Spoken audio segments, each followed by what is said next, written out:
আপনি কেন বলবেন অমুক ভাইয়ের সাথে আমার সম্পর্ক নেই? এই যে জিল্লতি আমাদের, চিন্তা করিয়েন না। আজকে অমুক ভাই আছে, কালকে আপনার সিরিয়াল পড়বে। আজকে অমুক ভাই বিপদ থেকে হাসতেছেন, চিন্তা করিয়েন না।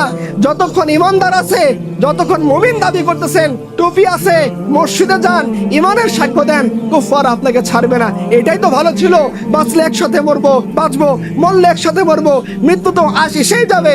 মরা ওইটাই যদি হইতো যে আমাদের মৃত্যুটা হামজা ইবনে আব্দুল মুত্তালিবের মতো হইতেছে, সাদ ইবনে মুআযের মতো হচ্ছে, আমাদের মৃত্যুটা জাফর ইবনে আবি তালিবের মতো হচ্ছে, হানজালার মতো হচ্ছে, এইরকম মৃত্যু হইলে না ভালো ছিল যে আল্লাহ তাআলার ফেরেশতারা ইস্তেকবাল করার জন্য আসমান থেকে নেমে গেছে, আল্লাহ তাআলা আরশ কাঁপতেছে, অথচ আল্লাহ একদল বদভক্তের ব্যাপার বলেছেন ফামা বাকাত আলাইহিমুস সামাউ ওয়াল আরদু ওয়া মা কানু মুনযিরিন।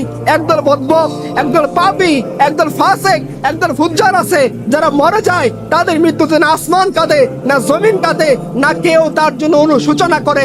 এরকম বদভক্ত হয়ে কি আমরা মরতে চাই?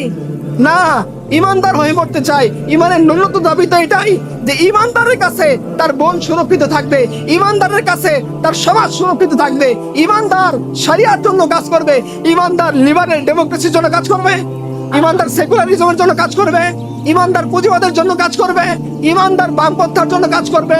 বামপন্থী সে ভার্সিটিতে দাঁড়িয়ে তার অধিকারের কথা বলতে পারে, সে পুলিশের সামনে দাঁড়িয়ে যেতে পারে, বন্দুকের সামনে দাঁড়িয়ে যেতে পারে।